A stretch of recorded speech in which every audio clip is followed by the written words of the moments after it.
doable. It's just for me, it's like a benefit and drawback scenario where I'm like, okay, maybe this one time I would use it, but then the rest of the time I've got this stuff, these things dangling there. And it's like the plus minus on the potential versus like, or the plus for the potential versus the constant minus reminder of the dangle. And then I'm like, I'm out. Yeah. Instant removal. And you don't want to take them out because there's going to be holes. You kind of just want a hoodie. I don't mind the holes. Okay. I don't mind it. All right. A couple of circumstances like that where it's because it showcases a customization, an alteration, like a personal approach. Okay. If you didn't have them there in the first place, then you don't have that kind of, almost like that idea of imperfection, the idea of like the worn down material, like but on purpose, like not from the factory, not the company telling, you know what I mean? Not like the hole in the fancy jeans, like the holes on the knees of the fancy jeans. It's got to be worn down by the user or decided by you. Yeah. If you were like, hey, I'm going to change that shoelace or whatever it might be. It's a customization. I like a customization. Right. It's a little bit of personality. It's a little bit of imperfection. Like what's perfect for you. Which is probably perceived as imperfect by others. Gotcha. Well, that's really what personalization is. Yeah, to make it your own. Making something perfect for you by making it imperfect to others.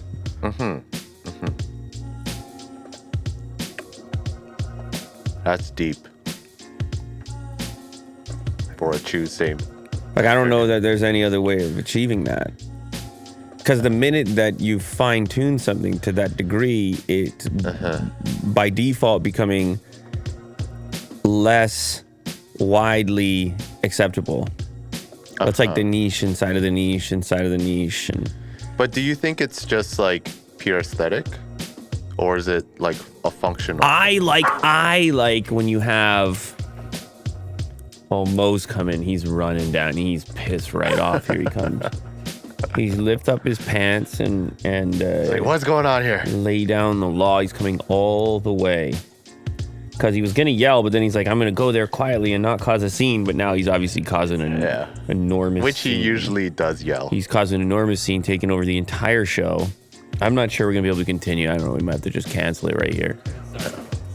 Might have to just forget about this broadcast here. Yeah.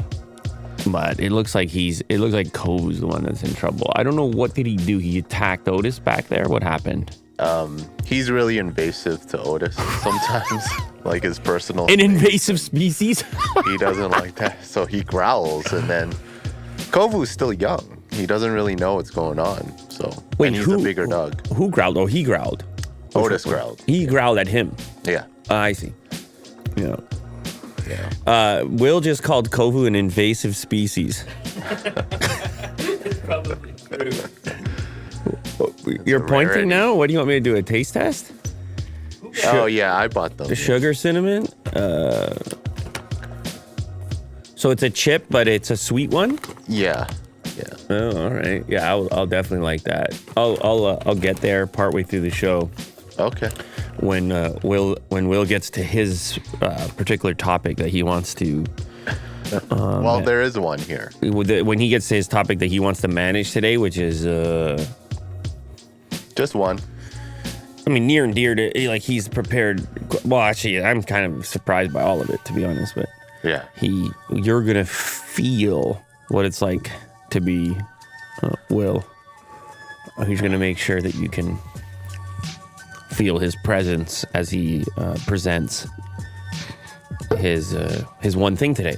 I'm just whimpering. It's a reason to stick around. He's got a thing today he's presenting. Yeah. Well, it's early on. He's got a thing Just he's letting presenting you know. today, so which is good.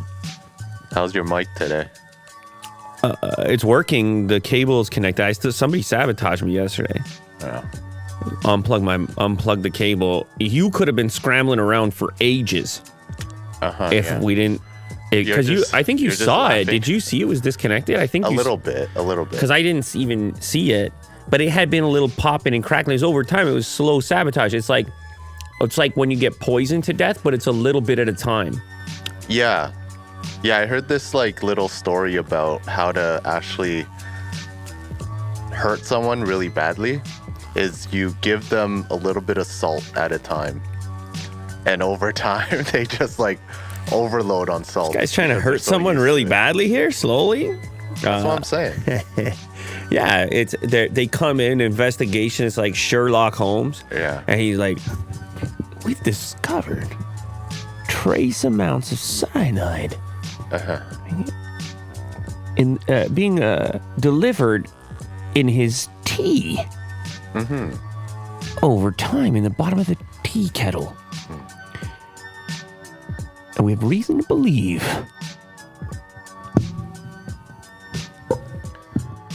sound like a good show. I'd watch that. A cyanide. I'll watch that. Cyanide killer?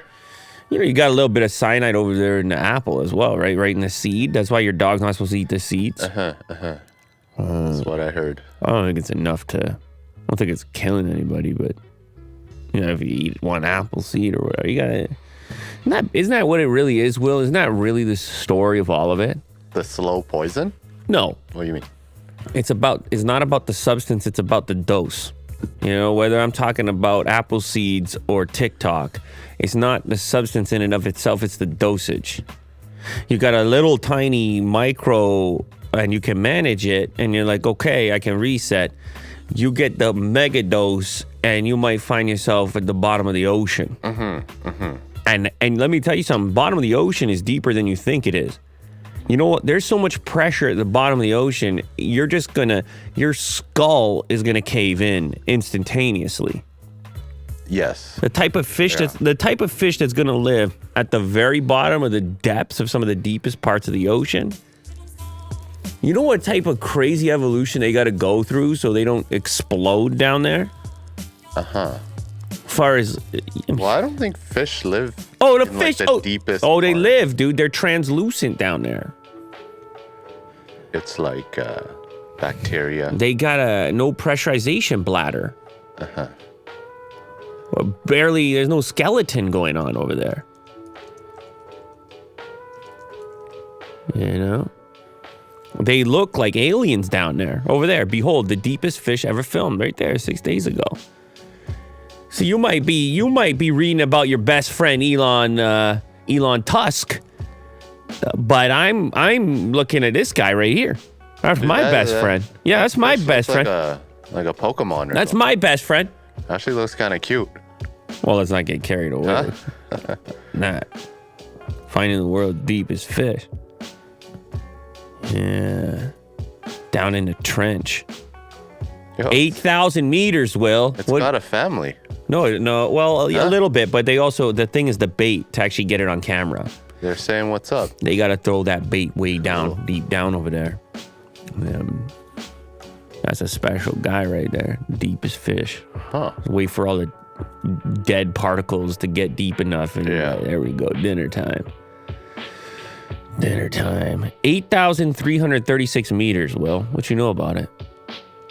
That's what I thought. I know that it's dark. That's what I thought, Will. And so that's the dosage that matters. You might go swimming on the surface and come out and live a normal life. But you hit yourself with the heavy dose. You swipe and scroll and tap and you don't watch the clock. You might never come back, Will. Slippery slope. You might never come back. They're gonna come to me and say, "Where's Will?" I'm saying that you didn't come back. I'm gonna be like, he's right there physically, but he never came back. I got lost to the talk. He's right there. I mean, I'm looking at the shell of a man, a guy I used to call Will. But the dose was too heavy. Yeah. He didn't manage the dose. He didn't take a step back. He got too carried away. He got too carried away. Pay attention to the dose. Yeah. The dose thing. Sure. Dude, this fish is cool. Oh, you like that's my friend. I do like it. That's my guy. What's his name? It's Bruce. That's Bruce? Yeah, that's Bruce. Jenner. Oh. What are you doing over there? What? It's just a name. Curious name. No. It's a famous name. Yeah. It's a famous fish deserves a famous name. Yeah. Shout out Adam, appreciate it. 2 a.m. 2 a.m. in Australia where he's watching from. Actually, this fish doesn't live too far from you. Maybe you can say hi for us. To Bruce. You go talk to Bruce over there. 15,000 kilometers away, 2 a.m. All right? That's a different level of commitment. Even compared to us. Our commitment level sucks compared to that. Yeah. Tuning in at 2 a.m. Yeah, no, you're like, Lou, I got things to do. We got a schedule here. Yeah. Community's waiting. And meanwhile, you got 2 a.m. going on. Yeah. Mm-hmm. How you feeling today? What's that supposed to mean? You good? What's that supposed to mean? No, nothing. Yeah. Because it's another sunny day. You know, I'm we're starting to feel better right now. It's a weird thing time of day. We were shooting videos earlier this morning, and it's like so different. Oh, really? Well, like I'm just a different person at 9, 10, 11, 12, 2 a.m. All bets are off. And you and I, we keep a relative consistency, but what happens before this, that's lesser known and more dynamic. Sure. So therefore, whatever comes to the table, I really can't speak to it. I don't know. I really don't know. I just know you got to watch your dose. But do you embrace it? Or do you just be like, I'd rather shoot a little later at noon? Embrace what? Getting up? Or shooting over there? Doing it before. No, I don't mind. I'm just saying it comes out different. That's all.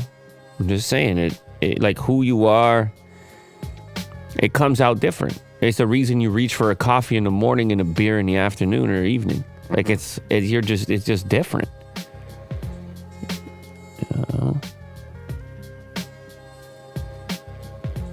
Yeah. iPhone 15 Pro models will no longer feature solid state buttons, but you just told us they were going to. Didn't you? Didn't you tell us solid state? Weren't you? Wasn't everybody jumping up and down? Wasn't everybody doing jumping jacks? Wasn't everybody doing hula hoops? Wasn't everybody doing hopscotch? According to a report, they've had problems with solid state buttons. Corner report. Yeah. Is that what you do now? You're official? You go according to reports. The next generation iPhone 15 Pro and Pro Max will no longer feature solid-state buttons due to unresolved technical issues before mass production. According to the latest information shared by Apple analyst Ming Chi Kuo. Coming right at you, coming up. That's the WWE entrance. With the fireworks?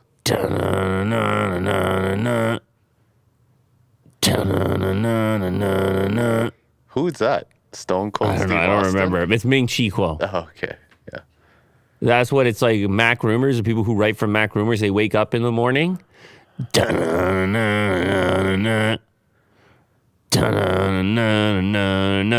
an email in their inbox, Ming Chi. Yeah.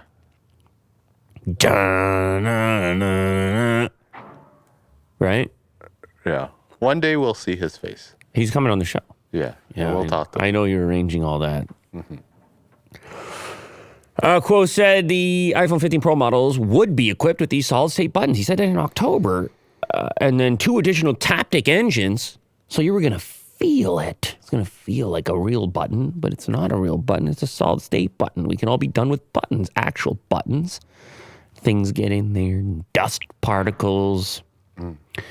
My latest survey indicates that due to unresolved technical issues before mass production, both high-end iPhone 15 Pro models, Pro and Pro Max, will abandon the closely watched solid-state button design and revert to the traditional physical button design road quo.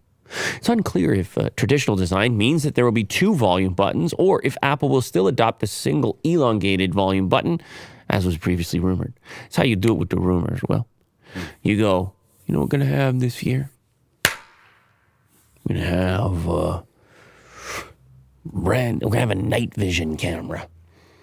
We have a night vision video camera like Sony did way back in the day. It's gonna see in the dark, and I'm talking video. That's what's gonna happen. And I'm talking, it's gonna be green, like military style. And they're like, wait, Apple, this seems really weird what you're talking about. And then you come back and you say, nah, they're not going to do that. Yeah. No, we were wrong. They're not going to do that. He takes it back. We're not going to do that. And now you get 2 news stories instead of 1. And you could do 3. He could go back now. Yeah. Like, wait. He goes back now. Issues resolved. And he no. He goes, my latest survey indicates a little bit of progress on the solid state. Tiny progress. Not saying. Tiny progress. Nope. I looked at it again, sir. Nope. It's all done. Never mind. Elder Millennial says, when will Unbox Therapy release a frozen breakfast sandwich? Which is one of the better questions I've ever seen in the comments of this channel. And you've accurately predicted our next enterprise. What would be in it? Well, I mean, breakfast, isn't it interesting that certain food items are associated exclusively with breakfast? Like, why is eggs? Like, eggs, they were like, nah, breakfast. And then they started the ad campaign where they're like, you're weird. Eggs are only for breakfast. No, you're weird. You're weird? You don't remember that? No. They had an ad campaign where they were trying to convince you, it was like the egg farmers were trying to convince you that you could have eggs any time of day. Because people will only eat it at breakfast. You don't eat eggs outside of breakfast. It's rare, but yeah, it's right. rare. I don't really. It's rare. And then in breakfast, it's not rare at all. It's the opposite of rare. Uh-huh. I don't know these associations. Maybe those farmers used to you would go in the morning and the hens are over there and they got the fresh egg and they go right to it. I don't know the origin story. Something to do with freshness. I presume. Yeah. And it gets associated with the morning. Bread in the morning as well, freshly baked. So this is what we got to do. I mean, we can't reinvent everything. I'm not going to try to give people turkey in the morning. No, maybe it's some sort of secret sauce or something. You know something, though? Huh? I'm going to let you in on something right now. I kind of don't mind turkey bacon. I know it's not actually bacon, and it's kind of ridiculous to call it bacon. It's this thin, weird texture to it. But I don't know what it is. I don't mind it, Reese. It's an option over there. And I go, okay, let me try it. Somebody, I don't know, one of those waiters was like, we can do turkey bacon. And I was like, all right. It kind of surprised me a little bit. I know it's not bacon. Don't get carried away over here. I mean, it looks good. Did you ever try it? I don't think I've ever tried it. Okay, so that's what I'm gonna do. It's gonna be a lean one for those of us that are ripped physique. So we're gonna do some eggs, some turkey bacon, and we're gonna do a nice little bun on there as well. Sauce? And let's do a different type of cheese because cheddar is played out. Okay. I don't know which one though. I don't know what we're gonna do over here. Maybe something a little bit less salty. I'll do like a mozzarella or something. Okay. All right, you got it. There we go. Coming to a supermarket near you. Yeah. For those of us that are ripped, it's called Ripped. The company is called Ripped, and it's only for ripped people, like whoever's in the community here. And you're gonna go in the freezer section. It's gonna say Ripped. And the box is going to be partially ripped, but it's part of the marketing. You rip them. Pre-ripped. Every single box? Yeah, it's a pre-ripped box. It's a pre-ripped box, obviously. or it looks like it's ripped. It's not actually ripped because that would be a health concern. But it looks like it's ripped. And it goes right next to the display of Prime drinks. Yeah. There's Prime and then there's ripped. There's a influencer section. There's Prime, then there's ripped, and there's the crossover, which is a pack that comes with the sandwich and the Prime, and it's called Ripped Prime. Okay. I would go for that one. I'd give it It's a a shot. combo pack. Yeah. It's an X. What about Mr. Beast burgers? You want to add that in there? He's still as well? doing those? He seems to be more about the chocolate right now. Okay, yeah. Feastables? Yeah, he was telling people to go clean it up. Remember that? Yeah. On Twitter, he said, go clean up the chocolate already. It's a mess. It's like, hey, they're like, I don't really work there. He's like, go clean up. I can't clean up all this chocolate. Can you do that real quick? Somebody go clean up the Ripped Prime. Elon Musk did this interview. When was this? Like, what time did this occur at? I'm really curious about that. I believe this was really late at night. And it aired on Twitter. It aired on Twitter, and it seems late at night, but I don't know because they're in the West Coast. Maybe it wasn't that late. I got the ripped version. Ripped. But I don't think I can play it. Why? I don't know. Like, I'm kind of scared of the BBC. The BBC? Yeah. Why did the BBC didn't even broadcast? It was on Twitter. Oh, no, you're right. There's a BBC watermark up there. Yeah. You're scared of the BBC, aren't you? I am, yeah. Anyway, I watched some of it, about 20 minutes maybe, and I think it's like a 40-minute conversation, more or less. Everybody loves this one moment where the reporter's like, I was just seeing so much hate speech. God, a ton of hate speech. And then Elon goes, okay, give me, can you please provide me an example? And then he goes, well, I just turned it off. It's been a couple weeks. He goes, and you can't even provide me an example. And it gets a little heated. It gets semi-heated for a minute. Yeah. And then, of course, your usual Twitter side-to-side ping pong ball of, I'm going to hit it at you and you're going to hit it at me. And so they say, look, and he got stunned. Look at Elon owned. Elon owns. Elon owns him. Elon just owned the BBC. This guy represents the BBC. Owned. Yeah. Got owned. Did you think it was Ripped. Well, was it? He got owned. He got owned by ripped Elon. Oh, gee. Elon's looking a little ripped over there. He's wearing the tight. Yeah. He goes, I think you don't know what you're talking about. I think you don't know what you're talking about. And the guy's like, it's like, this is not about me. Yeah. It's funny, the reporter relationship with the person, this is not about me. It's such not a conversation. It's weird. They got the phone there with the questions and everything has to fit into that format. And you can't ask the questions back. And every time he does, it's weird. And he goes, are you asking me? And he's like, yes, obviously I'm asking you. Yeah. And this dynamic just for some reason seems antiquated. And like, I would like to hear the other guy answer. I don't know why. I just feel in a dialogue, it's more captivating and dynamic. I realize he's not there for that. And the BBC didn't send him there for that. But why not? I agree with you. Take a natural kind of crack at it. Yeah.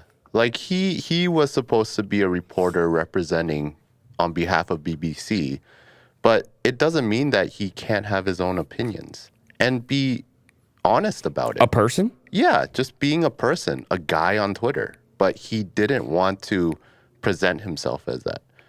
It's such an easy conversation to have, too.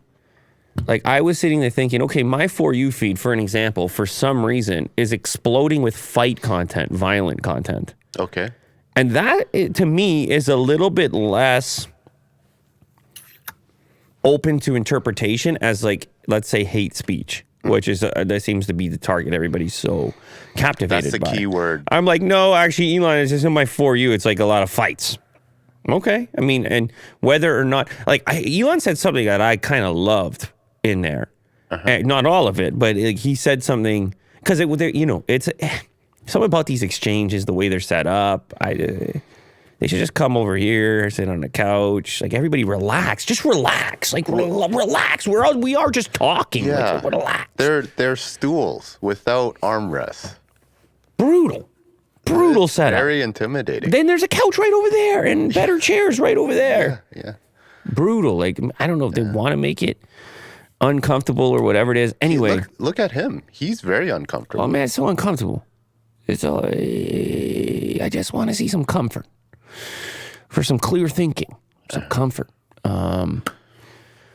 Anyway, that would be simple. But there's something that Elon said where he was like, we want to maximize the number of, or minimize the number of regrettable hours. And I was like, that's exactly how I perceive the problem with social media. Is in those exact terms, regrettable hours. What were you left feeling? It's the reason I've been critical of just TikTok, not TikTok, China spying TikTok, but just like the actual app and the way it operates and sort of how it massages you and just the behavior that it seems to encourage, which then leads to you're putting it down and it feels like a regrettable experience. Like you feel bad about it instead of good. And I can't, it's so hard to pinpoint why that's the case. And some people say, well, you got to train your algorithm more. And I will say, in some of my exposures, it does seem a little bit better than it did when I first opened it. But why do you have to train? It should be organic, right? And why is the initial or the generic experience as harsh as it is? Because I feel, depending on how easily how easily influenced you are at the time in which you find yourself with that exposure, maybe then you begin to gravitate towards these things because of whatever age group you belong to, or like this is all kinds of other questions. But regrettable hours or regrettable time, regrettable minutes, regrettable, I wish I didn't see that, click on that, I wish I wasn't a part of it, versus the alternative, which is unregrettable. Like at the end of it, you're damn, okay, that was cool, or that was good, or I feel I retain something from there. I think a lot of it has to do with retention and attention span, retention. As the attention span diminishes, the ability to retain diminishes, and therefore the chaotic feeling associated with that gap of time that you can't really pinpoint how it was spent, it leads to a chaotic feeling upon exit, which then I think for many people elicits that sort of regrettable categorization. That was regrettable. Oh, feeling. Like why? Why was it regrettable? How can we pinpoint what was regrettable? Was it one particular clip? Was it an overwhelming feeling? Is it a lack of ability to retain or to know exactly what you were involved in, what you watched? Would you be able to tell people and describe it? Or was it just an onslaught on the attention? So he says, try to minimize regrettable hours. And I got to be honest, Elon.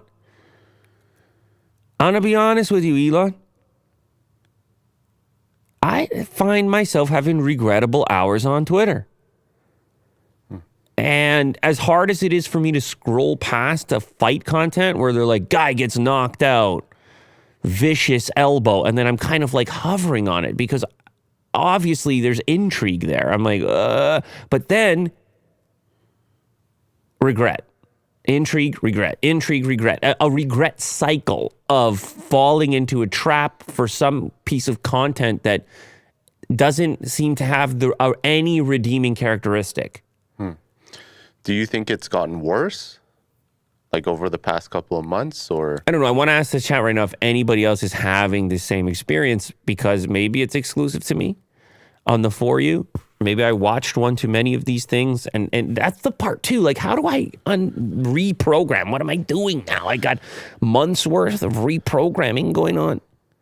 Or maybe it's some sort of paid move where you have to actually pay for the premium and then somehow you get less of that.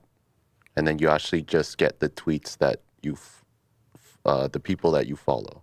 Yeah, everyone's agreeing with me. Yeah, the algorithm with the fights. People are saying even if I create an alt account, it starts with a fight. Yeah, I know. It's really weird, man. It's really weird. And don't you dare look at it for a second. Like, I don't know why this guy didn't give these examples. I don't know if he actually uses Twitter. I don't know what the deal was.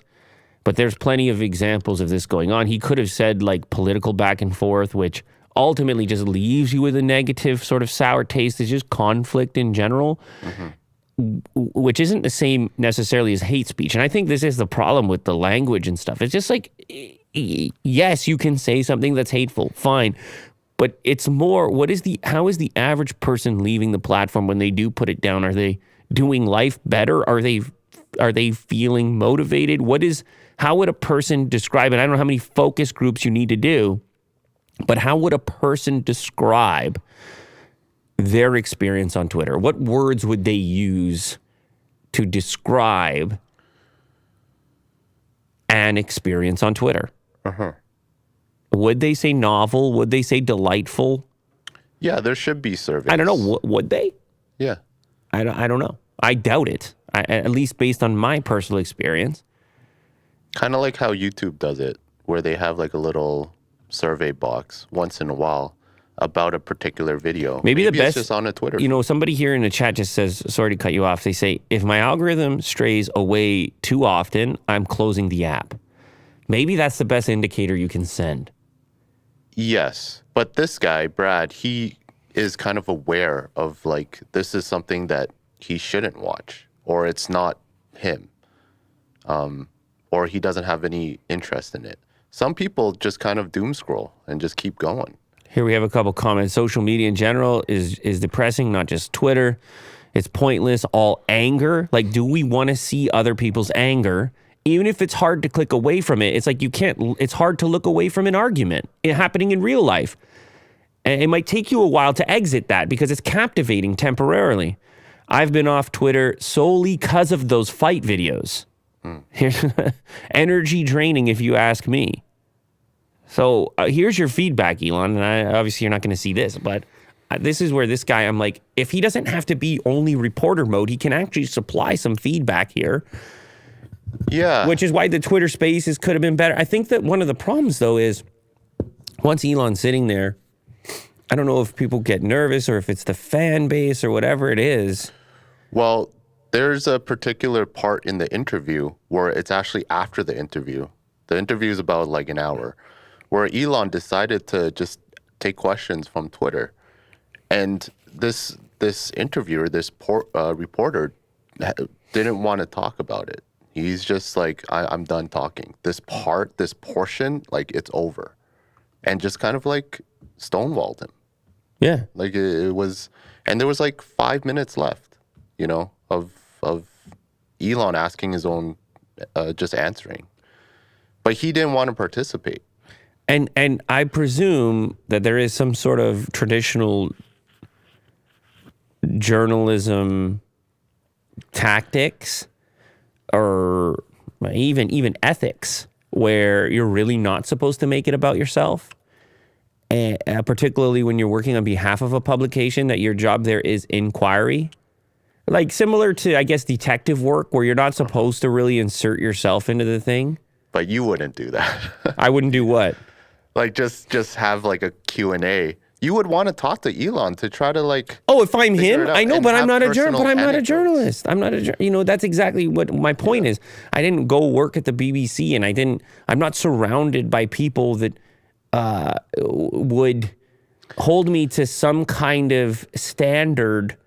So like, and this is where things sort of seem to fall apart. Actually, this exchange right here seems to be what exactly the divide is that some people want the internet to just to be people talking to people, and some people want to have institutions in there, some people want to have both, but you can see how hard it is for institutions and people to interact. And where you run into walls, communication walls where, hey, that's not the rules of right now, or it's actually not two-way. And I think, like, technically speaking, when I think of Twitter, just the dynamics of send a tweet, limited characters, language in general, and the lack of resolution associated with communication, like you don't see the person, you can't hear their tone. It's just a perfect place as it currently exists. It's a perfect place for misunderstanding, and it's a perfect place for miscommunication, and that's frustrating. And I don't think it's delightful for a lot of people who engage with it. Now, I have had delightful experiences. I've had even almost communication errors where I was like, I said to somebody, and I don't remember who it was, this was a while ago. I said to somebody on Twitter, I had spent like a few moments there, and I was kind of feeling like I was being pulled into the depths of this conversation. And I said, was it a negative? Yeah, it was some, I don't remember what it was, but I responded with saying, I don't think this forum is the best place for this conversation. And the other individual responded by saying, you know what, I respect that, or something along these lines. And I was like, whoa, maybe we can get to a place of understanding that we don't have to do this stuff. We don't have to perceive this forum as being the be-all and end-all, and we should probably all become more aware of its limitations and the places in which it pushes us towards feelings and frustration that may not be there if we had the rapport, if we had the full resolution of conversation and communication. Well, yeah, this is not it, right? Like this interview. Or maybe it's just the reporter. I think they could fix it. I think they could come back and do a part two. I think I'm sorry, the reporter's name we should know. He's on Twitter as well. Jack Kamen, I think. James Clayton. What did you say, Jack Kamen? Sorry, buddy. James Clayton 5. Yeah. And I presume he's getting a lot of action on Twitter right now. Based in San Francisco, so they could do it again. And maybe they could do it again in a more casual setup. Maybe they could do it again in almost like a podcast formula. Or just do it on Twitter Spaces. No, I think they should see each other in person. In person. Yeah, they're both in San Francisco. Sure. And maybe even outside the BBC label.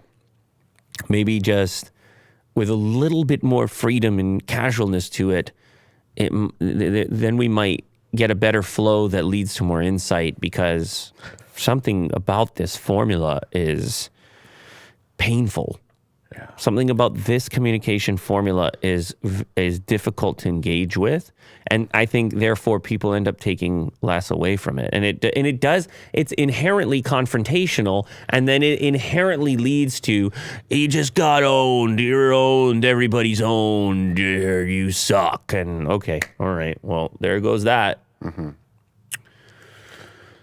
Man, I love the interest in the Tupperware topic. You better have it today, because there's a lot of people asking about this Tupperware topic, and I feel like I'm one of those people. Okay. So you better have it. All right, it's near the end. All right. Jeez. I think you should have been the first story, actually. Oh. I've never had so many people request a particular story. And maybe there's probably conspiracy theories, probably something to do with Balenciaga, I'm guessing. That's probably what Tupperware's problem is. Gotcha. We'll get there. Don't worry, people. We're going to get there. This Chinese electric supercar can drive on 3 wheels and jump in the air. That's what I need my car to do. Huh? That's pretty cool, eh? I just need to jump a couple of, like there's a speed bump, like boop, boop. It's like a video game. Yeah. A couple of inches. I'm not sure. What do they claim is the reason for that? Why it would want to jump? I think it's just a random cool factor. The company is called Yang Wang, and it's BYD's luxury electric sub-brand, and the U9 is its first supercar. Battery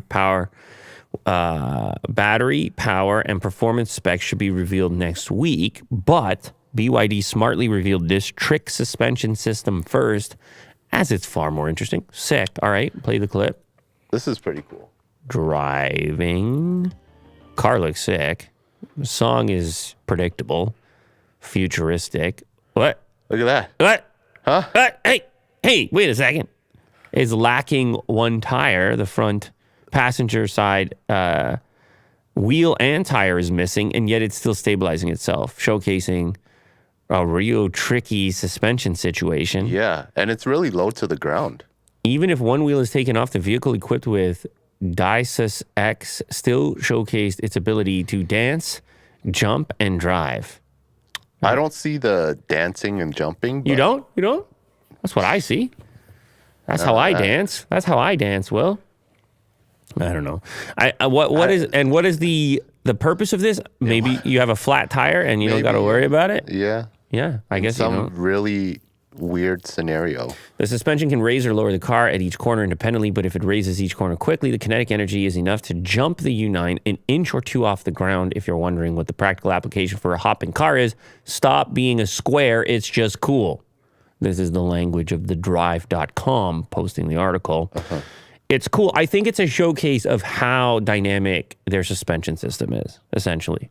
To say, like, look, if the thing can jump an inch off ground or drive with just 3 wheels, then it means we have all kinds of capabilities to stabilize and smooth out rough roads and whatever else. But yeah, here it is. This is more dancey, but they're also kind of putting it in shadows and stuff. And suspension looks sick. Car looks sick. All right.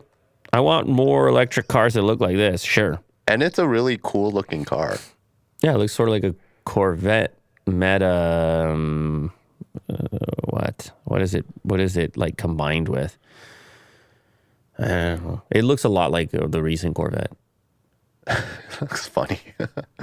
The way that it's like just bouncing, bobbing about. Well, those cartoon cars did that in Cars. Oh, there's the jump. Yeah. Boom.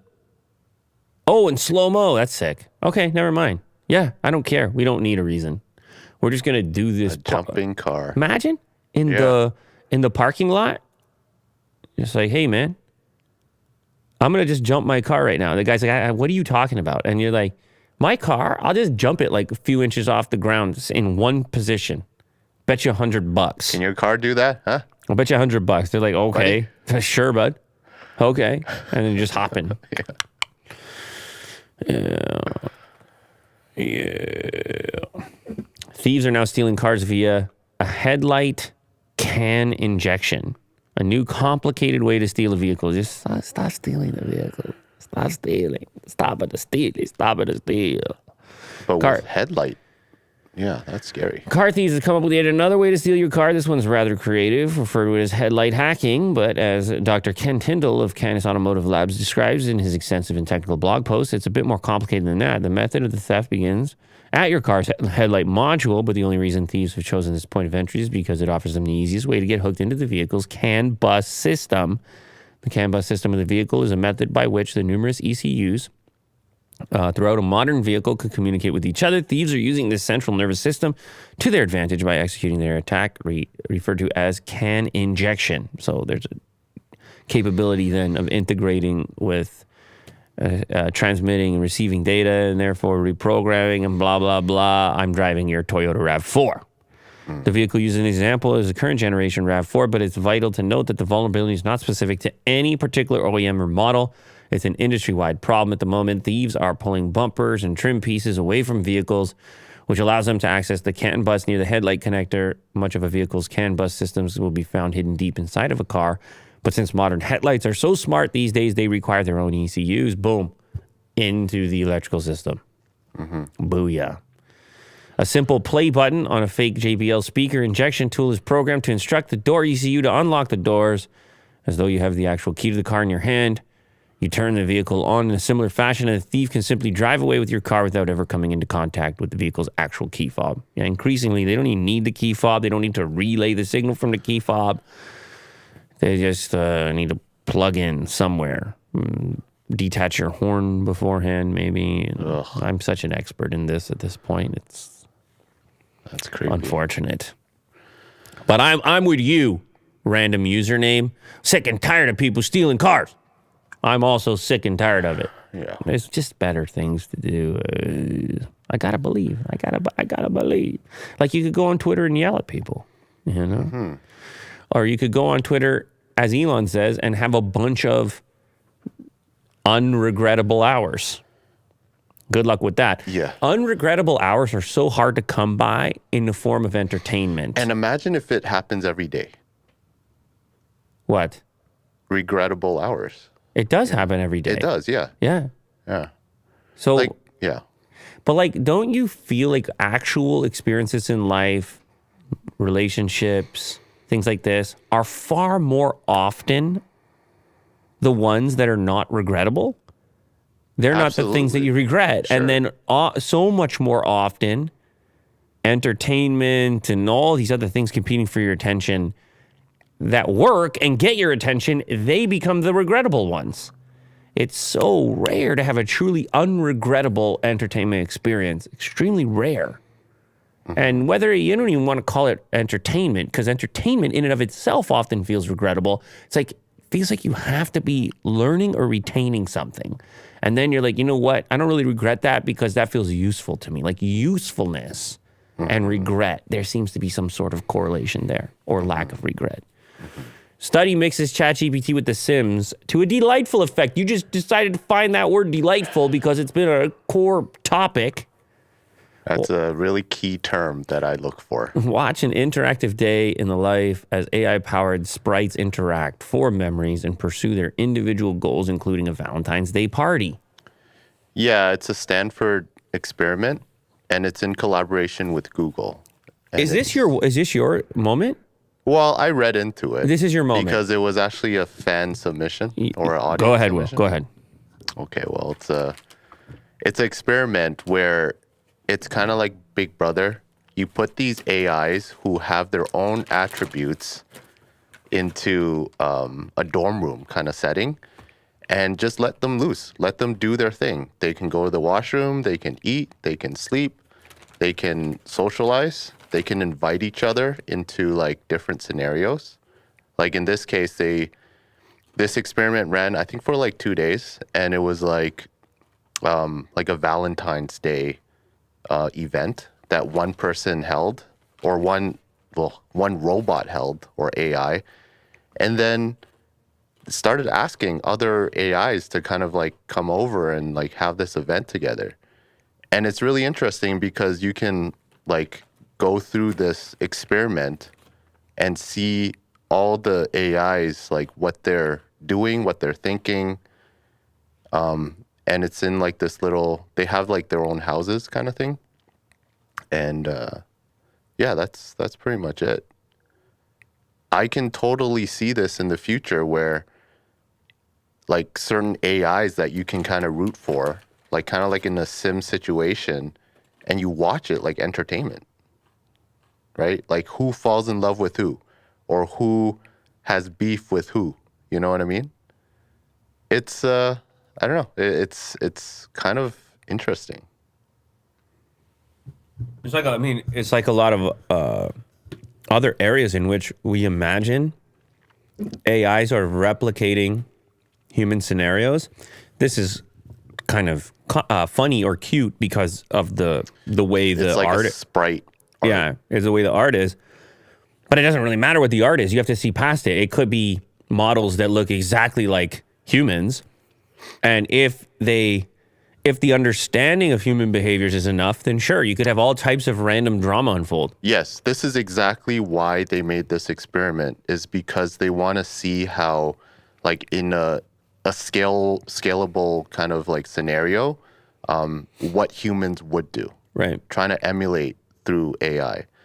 There's a really particular scenario where one AI wanted to run for mayor, and then that's what it was told. And then the AI actually had to like go to the different houses and ask for their support. And then it kind of worked. But imagine if you kind of scale it to like, 1 million AI, or like, millions, and then see how it unfolds, right? Yeah, it's kind of cool how, like these training simulations could be used for real world scenarios. These sugar cinnamon crisps, You like them? pretty good. Okay. Like, We're talking about the future. I was AI wondering here, if it bud. was gonna be like potent. It's very subtle. It's yeah. subtle. It's much more subtle than I thought it was gonna be, and I like that. So, sugar cinnamon crisp. I don't know. Give it a crack. It's a corn chip with some cinnamon, obviously a little bit of sugar and a little bit of salt. It's a good time. It's a bit of a party, and especially when you get to listen to Will's big moment, and you kind of get to have a couple. You have a couple cinnamons as well. That would do it. Well, it creates. I mean, there's an atmosphere going on. Yeah. And I know you talked to me before, like you wanted me to get out of your way on this topic. So it set the stage. Yeah. I mean, Well, I'm glad you gave me the stage. yeah. Well, I mean, if we're gonna have a conversation beforehand, and you're gonna request that I get out of your way, and you come in here and you steamroll like that, Yeah. I'm gonna get out of your way. I'm gonna give you the floor is yours. Yeah. This one took me by surprise. Actually, just reading through, because I could totally see it in some sort of entertainment fashion. You have like AIs that you root for, and then you watch them be in like a Big Brother house, and then have them interact with each other. I think it gets really interesting when the human input is minimized, and all of a sudden, it's just the randomness of AI proliferation, AI making more AI, and then kind of random effects of that given a rule set that applies to all of them, instead of taking one particular AI and say, this is the way you're going to interact. I want you to do X. Or even the ways in which the current language models have the degree of human influence that they do. But I mean, that's the new frontier. That's the big thing, is the AI thinking on its own. The AI. The terrifying proposition for most. Nvidia. Oh, by the way, people think you did a great job there. Okay, thank you. 100% better than the time that Lou had to go pee. Oh, way better. I didn't say anything. I was like, AI, huh? What do you think? Yeah. You just dive below the desk line. You're just hiding physically. Nvidia announces $599 RTX 4070 available April 13th. Good Lord. We need to sell off some of those old GPUs, Will. Yeah, that's time. Holy cow. $599? That's not bad at all. That's going to be the value one, isn't it? Isn't that going to be the one you want? Yep. Yeah, that's going to be the one you want. NVIDIA's latest RTX 40 series GPU is designed to beat the RTX 3080 at 1440p gaming, making its new RTX 4070 graphics card official today after weeks of leaks. RTX 4070 will be available April 13th, price starting at $599. For NVIDIA's own Founders Edition model, NVIDIA is pitching the RTX 4070 for 1440p gaming at more than 100 FPS with ray tracing and the company's latest DLSS 3 upscaling tech enabled. I honestly built on NVIDIA's Ada Lovelace architecture, 12 gigs GDDR6X instead of the 8. I don't even actually know if that's a good price. When the 3070 came out, what was the starting price? Do you remember? Because the prices were so inflated back then at that moment. It was $499. All right. I just never saw them for $499 because it was crazy back then. Yeah. Over $1,000. It was $499 US. So obviously I was seeing the Canadian price, and this is $599 US. It's the sticker price is more, but the crypto craze has chilled. But just as the crypto craze chills, the AI craze goes bananas. And then I don't know what's going to happen with availability and the actual prices people are going to be paying. But it was wild last time around. And maybe it'll end up that way this time around. The bump to 12 gigabytes of VRAM is welcome, but NVIDIA could have gone further here, particularly as the latest games at 1080p and 1440p are now starting to eat up 8 gigs or more. AMD laid out why more memory matters on GPUs earlier this week ahead of NVIDIA's announcement. Quick to point out how it shipped its RX 6800 with 16 gigs of VRAM. more than 2 years ago. So, of course, AMD's got to get in there and say more memory matters. Yeah. All about the memory. Nvidia didn't give you the memory. We're going to give you the memory. We're better. Oh, you said it. I didn't say that. You said it. So, I don't know. I mean, people, you guys can tell me in the comments if this is reasonable given 2023 prices, inflation. And what games are you if there's actual availability, are you happy with 100 FPS, 1440p gaming for $599? I'm curious. But what about the games? Are there games that would support it? Actually, I watched Digital Foundry's YouTube channel where they showcase RTX, like real RTX in Cyberpunk recently with like ray tracing. It was super impressive. But how many games are that demanding at this point?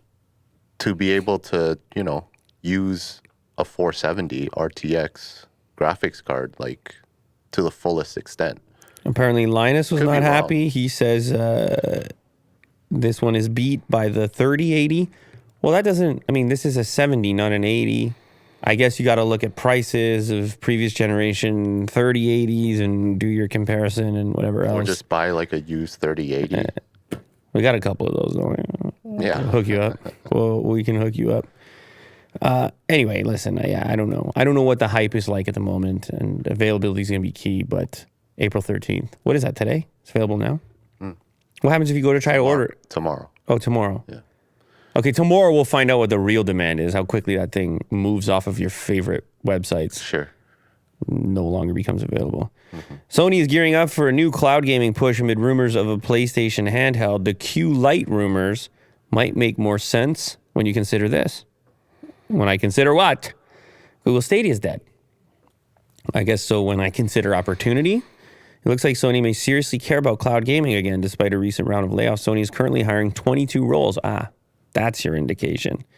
They are looking to hire people to, in quotes, develop and deliver the strategic vision for cloud gaming or cloud game streaming at PlayStation.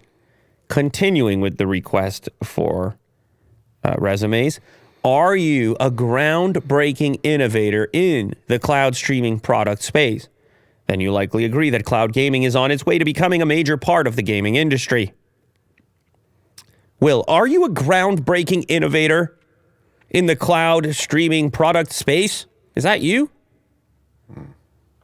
I wouldn't say so. No. Although I feel like all the Stadia people are taking up this job. You calling them groundbreaking? Yeah, I would say so.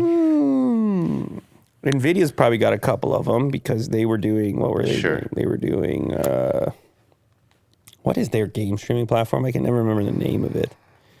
Nvidia,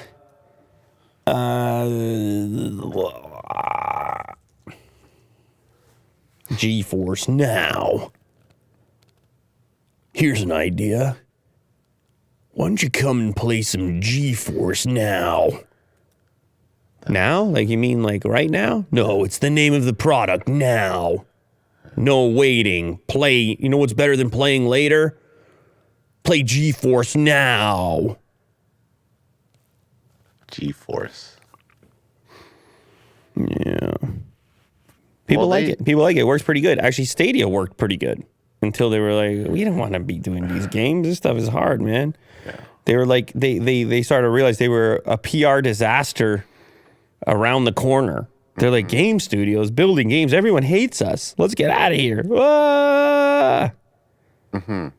Building games is hard. I actually put an article in today, though, about how AI is going to do it anyway. It's already starting to lop up all those jobs. Oh, boy. AI imagines a Renaissance architecture as footwear. There's a separate AI article. A lot of AI talk today, so be warned. There's a lot of AI talk every day. It's the hottest thing in tech, dude. Yeah, it's interesting. You know that. It's just so creative. This is very, very cool looking. Extremely impractical, obviously. Yeah. Like, just, you can't imagine actually having to wear something like this. And even if you did wear it, which maybe you could, I don't know how they're printing this or what it's made out of. I mean, it's just an image at the moment. These AI images have this tremendous bokeh going on for the depth of field. It's great. Like, you have 3 stages here. I look at this AI image, I go, okay, you got the boot in the front, and then you got the slight focus fall off to the secondary heel on the next boot over, and then you got the heavy focus drop as you move towards the It just wall appears in the really background. 3D. Almost like a render. Envisioned by AI artist Strange Thing, the footwear, which range in a variety of styles, capture architectural and artistic expressions and details from Renaissance architecture. The results are absolutely stunning, even though impractical. Oh, they said impractical too. I feel better now. They are stunning. I don't know why that seems so cool to have a house or a castle on your foot. I don't know why that's a thing that They kind of look 3D printed we in a want. way. Look at the imperfection here. That little like Sure. notch. All right. Yeah. The heel looks kind of flimsy here. I'm scared. I'm concerned, but I don't know. You could picture. Huh? Maybe. Bad? Everybody's reimagining everything through the lens of AI because you can quickly. It's like, can we do this? Spit out examples and fine tune it, and it's just a giant experiment going on right now. And this may inspire some people in the real world to actually approach something like this. It's definitely going to catch your eyeballs, I'll tell you that. The fact that that has one color, it looks really royal and like one of a kind. Balenciaga? Very, yeah. Look at this one. Once you discover Balenciaga, you will realize that joining Balenciaga is the only Balenciaga possible. Yeah. This one looks better. Possible? Rain boots? Plausible? Yeah. Practical? I like that one. Come and join us at Balenciaga. Whoa, the double. Yeah, I mean, it's crazy stuff, man. It's very cool. Thirsty AI. Training ChatGPT required enough water to fill a nuclear reactor's cooling tower. Study find. Oof. Water cooled? Their units are water cooled? Sick. An average user's conversational exchange with ChatGPT amounts to dumping a large bottle of fresh water out on the ground. New research says an average user's use is a bottle of water. Whoa. Popular large language models like OpenAI's ChatGPT and Google's Bard are energy intensive, requiring massive server farms to provide enough data to train the powerful programs. Cooling those same data centers also makes the AI chatbots incredibly thirsty. New research suggests training for GPT-3 alone consumed 185,000 gallons or 700,000 liters of water. An average user's conversational exchange with ChatGPT basically amounts to dumping a large bottle of fresh water out on the ground, according to the new study. Given the chatbot's unprecedented popularity, researchers fear all those spilled bottles could take a troubling toll on water supplies, especially amid historic droughts and looming environmental uncertainty in the U.S. What are they going to have to do? They're going to have to build these things deep in the ocean or something? How are you going to cool these things down? What are you going to do? Space. Okay, you either blast them up or blast them down. Yeah, it would have to be in the ocean somewhere. You can go visit my friend Bruce down there at the bottom of the trench. I don't think you're going to want to have a mishap down there because then you get spill problems, contamination. It's tough, Will. You need containment. How would you cool it off?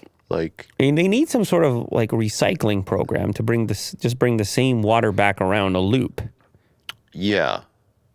But also take out the heat.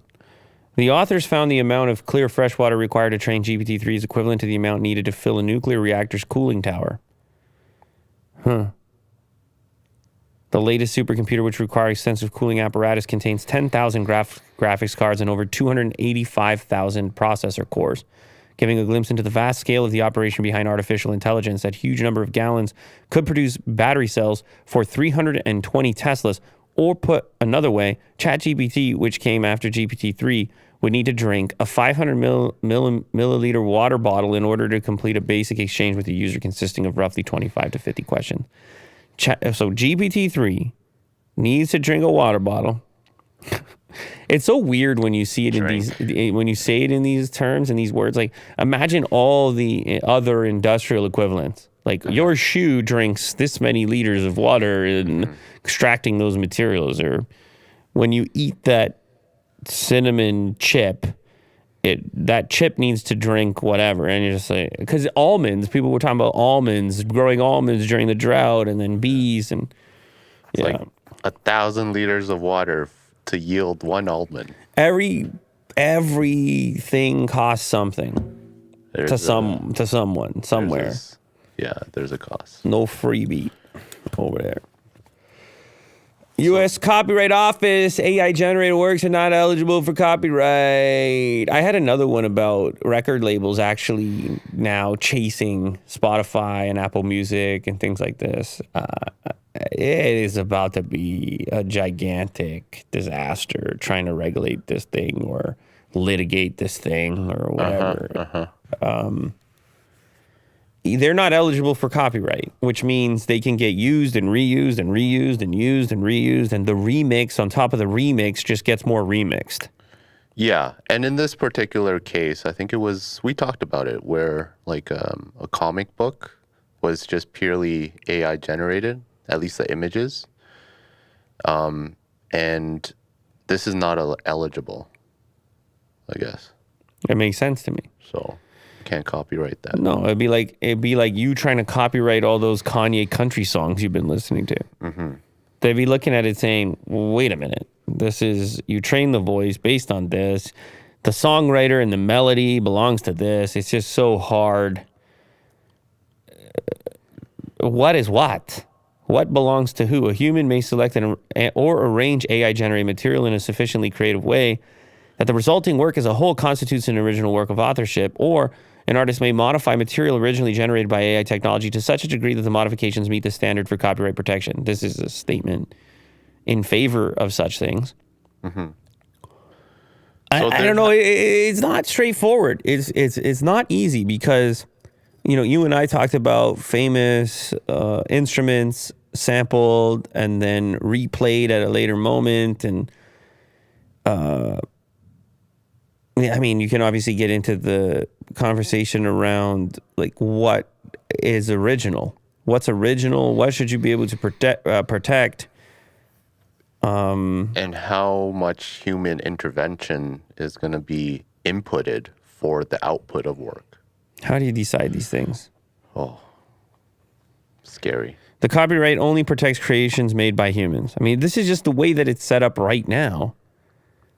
I kind of agree, though. It's going to be an impossible thing to police. If you start saying, oh, yeah, we can imagine the degree to which all these submissions go up now that the creation itself has been expedited to the degree that it has. Like Mr.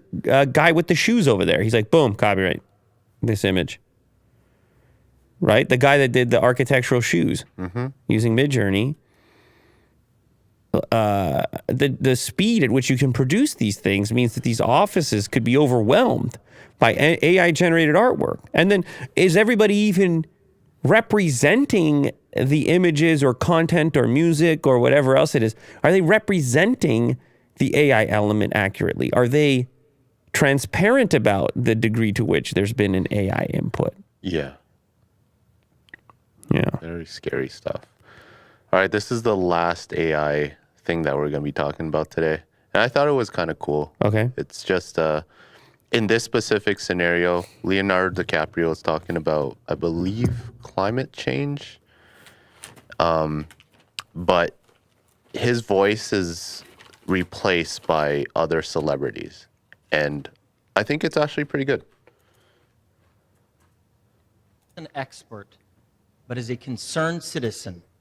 One of the 400,000 people who marched in the streets of New York on Sunday.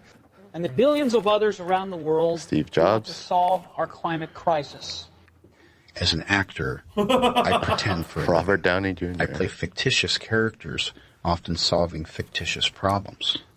I believe that Bill mankind Gates. has looked at climate change in that same way, as if it were a fiction. As if pretending that climate change wasn't Kim Kardashian would somehow make it go away. But I think we all know better than that now. The edit? The other angle. Yeah, dude, that's strangely accurate. The main thing that you end up noticing is just a quality difference. Yes. Of the recording. Uh-huh. If you could nail that, then I think a lot of these become far more believable. Because as you transition between the two. But yeah, you're obsessed with this kind of voice training stuff. You've been listening to... And poor Kanye. What? He gets the brunt of these AI-generated things because, I don't know, there's something about him that, like, he won't take it lightly, so people troll more kind of situation. And it's just funny. It's just him singing "Hey There, Delilah" is...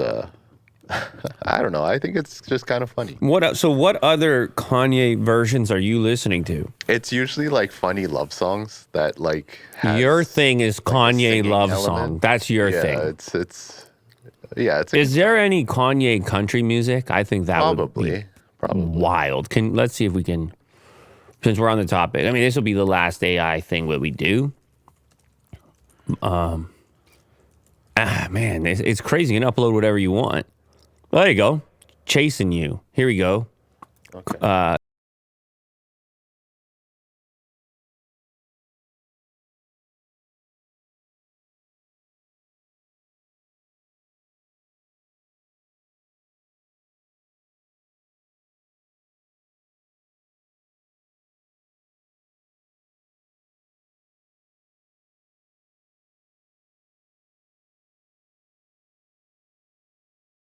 Man, that's crazy. Yeah. Look at this genre. Yeah, it's all Kanye. There's so many. You think that it's him because he's easy to pick on? Is that what you think? Yes. I mean, he's also tremendously famous, and I think... And he has a very distinct voice. I think also his voice kind of applies well to AI synthesizers.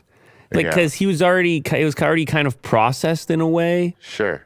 That you can't tell the difference as easily as maybe one that's recorded a little bit with a little bit less kind of electronic processing. Yeah. Give me one more. Give me Fast Car at the top. I don't even know what Fast Car, or maybe I'll recognize it here. Oh, Tracy Chapman? Starting from zero, got nothing to lose. Maybe we'll make something. Me, myself, I got nothing to prove. Wow. And to get us out of here, been working at the convenience store. Managed to save just a little bit of money. That song's an absolute banger, by the way. I mean, that's not even close. It's just fun. It's just fun because it's him. I don't know why anyone else would be like, okay. But you seem to indicate to me when you first suggested this that he would be pissed at this, that this would bother him. Well, he wouldn't. I don't think he would like it. You don't think he wouldn't like be? Maybe not pissed, but yeah. Can you make sure I got the name right here? There's some humor there. Can you make sure I got the name right here? For which? For the original artist of this song, Fast Car? I think it's Tracy. I just want to make sure I got it. Tracy Chapman. No, it's Tracy Chapman. He covered it. Oh, okay. Yeah. Okay, that's what I said. I had it right. Man, that's a throwback and nostalgia for me. Because I just remember when that song was a big hit, and I remember like it coming on the radio when you're driving around as a kid or something. Yeah. Fast girl. And then there's Kanye covering Adele songs. Yeah, no, I'm sure it's unlimited, dude. I'm sure it's unlimited, and everybody is now thinking, "Oh my God, the music industry." And I'm guessing you didn't put the article in because I just added it recently, but the music industry is now like Universal Music Group is fully going after the likes of Spotify, Apple Music. They're like, no, now's the time. Right there, AI-generated songs on Apple Music and Spotify breach copyright, says music labels. So now we are in the absolute depth of it. Because music labels, man, they don't mess around. All the legal stuff that's going to happen is getting kicked off right now. It reminds me of Napster, Metallica. This one seems so much more difficult to police. And it's like one thing where the music labels have these tremendous relationships, like the Spotify's and the Apple Music, but where you have much more user-generated content, like places like YouTube. Oh my God. And the upload button is so accessible and frequent, and the likes of TikTok and Instagram, and it's just going to be impossible to police it. And that's why they had to come up with systems that started to look for melodies and all this variety of systems to search for copywritten material. And now they've been officially asked by these record labels, and these companies are worried about these record labels because they're sitting there saying, well, we kind of need this music so we can keep billing our customers. And do we have to build tools now to police this? Because it can't be humans. So now we're going to have to build AI to look for and hunt down AI. Yeah. Ironic. There's some wild stuff. AI-generated songs are created in a similar way to AI-generated systems, ChatGPT and Bard. The systems learn by analyzing huge volumes of text, but in this case, huge volumes of voice, images, obviously, as we know, video. The Financial Times reports that UMG has emailed a number of streaming music services, including Apple Music and Spotify, asking them to block scraping of lyrics and melodies. We have become aware that certain AI systems might have been trained on copyrighted content without obtaining the required consents or paying compensation to the rights holders. This is Kanye. He's like, well, how did you train these AI in the first place? It's like, oh, just scrape the content that's out there and available. But that's my voice. In these data sets, they're like, nope, content. No, I'm a person. It's my voice. Content. And the amount of it, these people are extremely exposed on the internet. Content publishers. The ability to train based on that is extensive. And so the results are going to be incredible, and we just experienced it. We got Kanye singing anything. I don't know how they're going to shut it down, but the emails have been sent, and that's step one. UMG or Sony or whatever, it's only a matter of time now before it goes and goes and goes, and then artists start to ask, and the artists start to try to issue these takedowns. But like, you were just on YouTube, and it's a billion of these things. Yeah, it's so prevalent. There is currently no system in place for taking this stuff down, and no. In the same way that you can't get that content copywritten to begin with. Like we were just talking about, you can't take the AI-generated content and get a new copyright for it. You can't say this is original. In the same way, it's becoming difficult to attach these newly generated pieces to the original or the previously copywritten version of it, whatever the song happens to be. Yeah. You would need to have rights to maybe the master, which is impossible. This gets very complicated. Yeah. Absolutely. All right. We've said our piece, right? AI is done for today. We're on to Tupperware now, which is a story people really care about. Favorite. This is a story people really be requesting. Do you still use Tupperware for stuff? I don't know if I have Tupperware brand or if it's no, I have Pyrex brand. Oh, okay. So the container is glass and the lid is plastic. I don't know. You've probably seen it. Okay. So, yeah. You might have it. It's just because with the glass, if you want to microwave it or something, you can just take the lid off in the same container. You can microwave it. So sometime a kid might take a lunch or something. He want to heat it up. And I don't know if they say that you can't be putting plastic in the microwave, right? Yeah. There's probably some fancy plastic you could do it with, but you don't want to do it for glass is fantastic. That many times. It gets heavy, and it gets hot. The glass gets heavy. You carry it around. Yeah. And I'm sure Tupperware probably got into glass as well. Okay. Either way, Tupperware is having some major issues. Tupperware has now issued another warning that it may go out of business completely. And this is a brand that for some reason people have, well, I guess it's like a lot of things. You have a fond, nostalgic kind of connection to it. And it's one of the few brands that created a category around its name where people would actually look at a competing product and say, oh, Tupperware's the one. Put it in a Tupperware. And you're just like, you know what that item is? Like Q-tips or Kleenex. Exactly. Yeah. You just know what the item is based on the brand name. And so you never expect brands like that to run into such difficulties. But apparently, they've been a little bit slow to adapt as a brand. They used to do Tupperware parties, actual marketing door to door.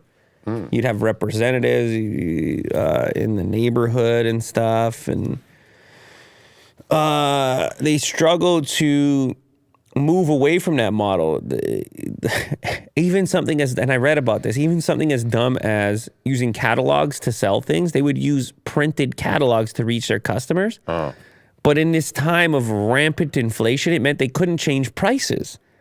And so they had this catalog printed at the beginning of the year, and all of a sudden their costs went up a lot because of whatever, COVID or supply chain or just inflation.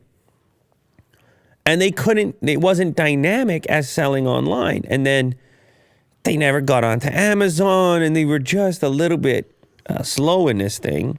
And now things have been going downhill a little bit. You see some discounts on the website here. The brand is going to exist.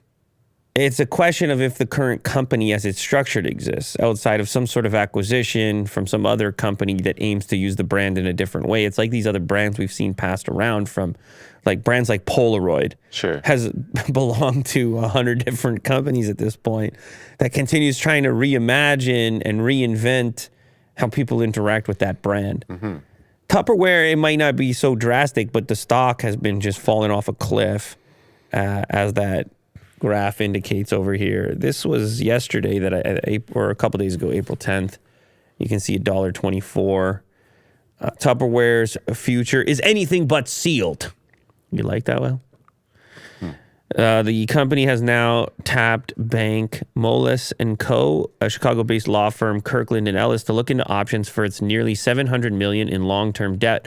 Apparently, they made some deals with like big box stores, some contracts around like certain inventory requirements, and they're left holding the bag here. The company's stock closed down almost 49% Monday. Brutal. The brand is 80 years old, and they're now going on Amazon and Target, and they're trying to go into cooking gadgets. Click on the article just below there. We needed to evolve. This was actually written, I think, about a year ago, and they were already realizing at that point, this is May 6, 2022, they were realizing at that point, like, oh boy, we got to go fast here, because they saw things dipping hard. And you can see back then the stock had plunged 40% to $10. And at the time they were saying lockdowns in China, Russia, Ukraine war. It's crazy that that's like a year ago at this point. I guess people working from home, they wouldn't need Tupperware to bring to work or anything, right? So that might have impacted. What's crazy, if you look at 2021, 80% of the company's sales, which was still $1.6 billion, still came from direct selling channels. Tupperware parties. Like, that's crazy that thing hung on as long as it did in that formula. In the digital age, after multiple years of sales declines, it became clear we needed to evolve to offer consumers ways to reach our products in the ways they choose to shop. Yeah, that changed a little bit over the past couple of years, the way that people choose to shop. I think the brand still has like awareness. You can see people are asking me to talk about it over here. People know what Tupperware is, so they'll find a way. The brand will find a way to stick around. Maybe not in this current formulation. They have an extensive catalog. Extensive catalog. Man, all these different types, collaborations with Disney. Hey, man. Different colors. Hey, man. I don't mind it. It's tough to compete, though. You look at these prices. Look at that Tupperware Ultra Clear 2.2 liter container, $35. This is $200. That's what I'm trying to say to you. For a 7-piece set of containers. That's what I'm trying to say to you. Oh man. You go on Amazon, now you understand why it could be trouble. They were used to high margins and a totally different sales technique. Going door to door or whatever, or even just selling through their website exclusively instead of having to go compete in places where other products are available that are probably going to be a lot cheaper. But yeah, this stuff will surprise you, the pricing on this stuff. Here you have one of their travel mugs, $52. They're pitching themselves as like a premium brand over here. What the heck? Whoa, that's weird. Having a stock option here? Yeah. Like maybe they'll never make it again, or... Yeah, it's like hurry up, buy now. Well, it seems encouraging when it's like 4 left. You're like, oh, damn, let me get one. Yeah. But 124 left, so I'll come back later. Yeah, I'll be back. I'll come back later. So, okay, yeah. That's it, right? Yeah, they went premium with it. No, that's it for now. I don't know. I guess we'll follow up if they actually go under. Okay, Tupperware talk. If they actually go under. No, I mean, people will listen, man. Who else is going to talk about it? Well, we're the guys. We buy high, we sell low. I'm on it. Who's going to come with the Tupperware news? It's us. It's our responsibility. It goes into one. It's one of our categories. Don't you dare suggest that was regrettable time spent on the internet, because it wasn't. Because now you know. Not. Now you can go in real life. You can utilize that information. It's not financial advice, but you could utilize that information. Even if it's just in conversation, you hear about, Tupperware. Maybe you go talk to your grandma or something. Remember the Tup? Grandma, you don't know what's going on with Tupperware. Bridging the gap, bringing the generations together. Man builds an underground survival bunker that can withstand the end of the world. Is this new? I feel like I've seen this before. At least that entryway, or maybe all bunkers look that way.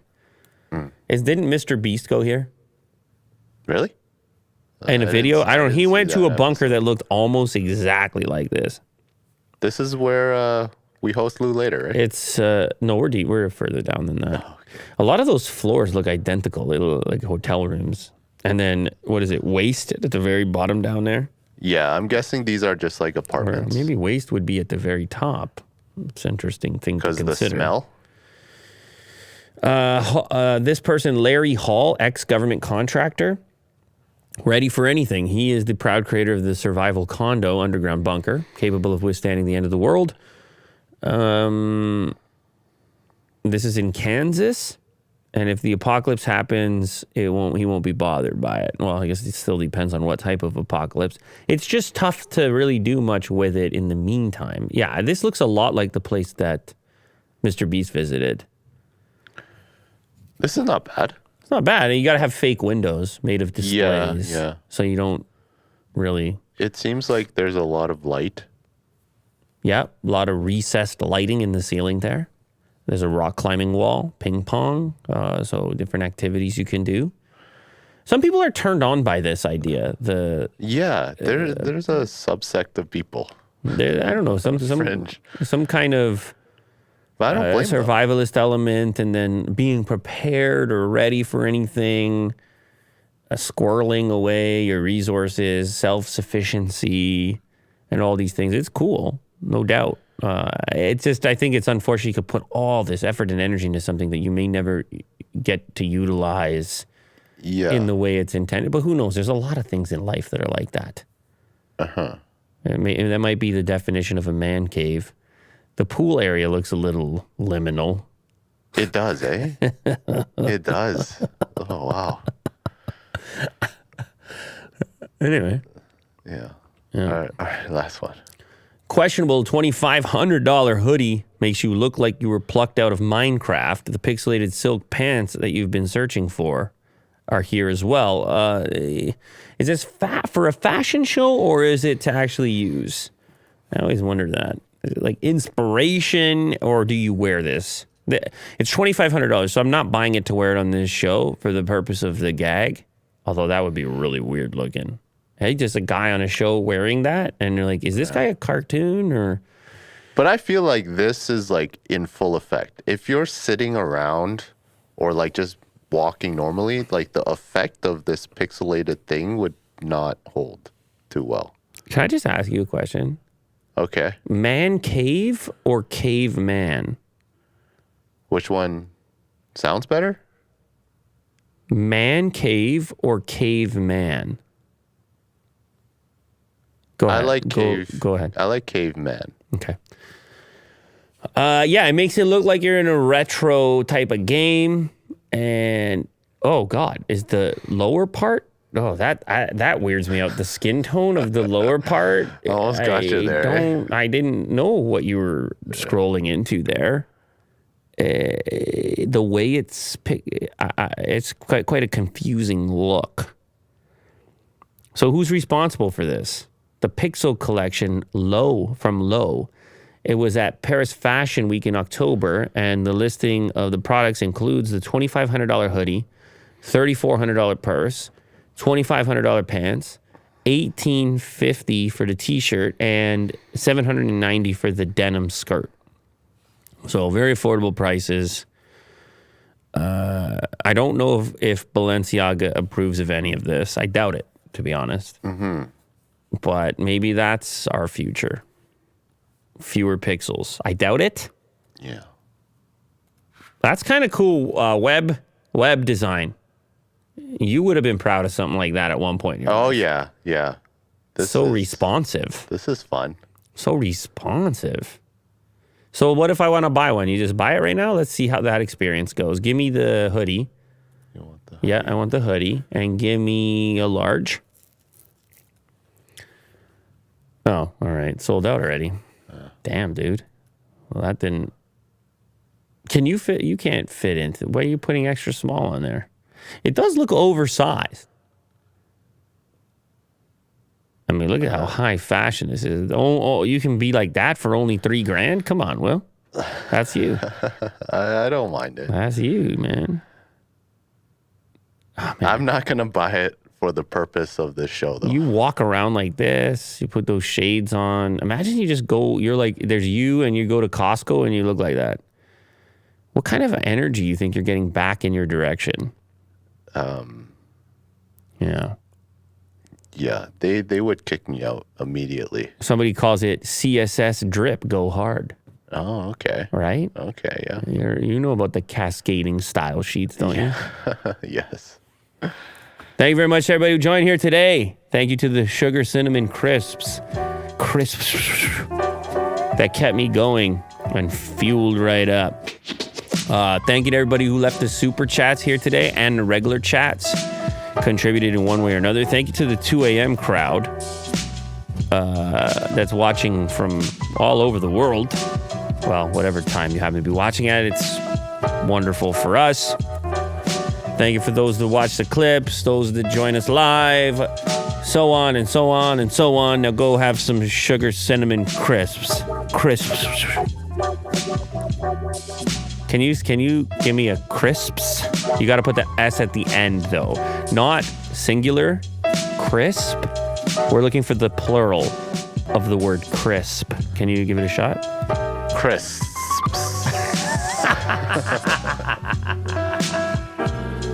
Why's it got to be that way? Later, guys.